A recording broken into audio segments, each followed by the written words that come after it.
आज मुंबईमध्ये एक पोलीस कर्मचारी गाडीत बसून अटक केलेल्या, ताब्यात घेतलेल्या मुलांना धमकी देतानाचा एक व्हिडिओ बाहेर आला आणि त्यात तो पोलीस कर्मचारी मुलांना सांगतोय की तुमच्याकडं खिशात जर आम्ही तुमच्या पुडी बांधून टाकली तर तुमचं काय होईल याचा विचार करा.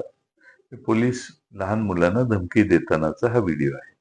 याचा अर्थ मी असा काढतो की ड्रग्सची पुडी खिशात टाकायची आणि मुलांच्यावर खोटा आरोप करायचा आणि त्यांना त्यांचं आयुष्य उद्ध्वस्त करायचं, हे कृत्य पोलीस धमकी देऊन करू इच्छितात.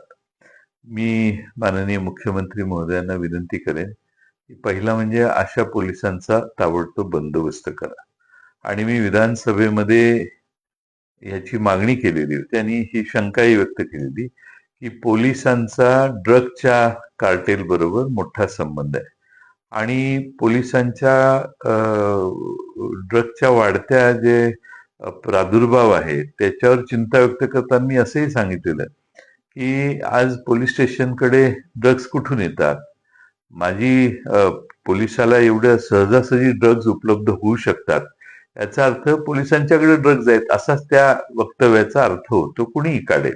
आणि म्हणून महाराष्ट्राच्या गृहमंत्री माननीय मुख्यमंत्री महोदयांना माझी आग्रहाची सूचना आहे, विनंती आहे की त्यांनी अशा पद्धतीनं ड्रग्जचं कार्टेल आणि त्या भागातले पोलीस, जे मी मागच्या सभागृहातही सांगितलं की हप्तेखोरीपणा हा आता ड्रग्ज कडून चालू आहे आणि हे नवीन सोर्स ऑफ इन्कम पोलिसांचं झालंय.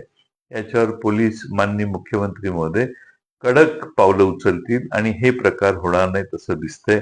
आता पोलिसांचा एखाद्याला घाबरवण्याचा प्रकार हा मुलांच्या बाबतीत आहे, विद्यार्थ्यांच्या बाबतीत आहे, आंदोलकांच्या बाबतीत आहे. तर उद्या सामान्य माणसाची वाट लावायची असेल तर त्या घरात पुढे नेऊन टाकली आणि त्याला अटक केली तरी शक्य आहे.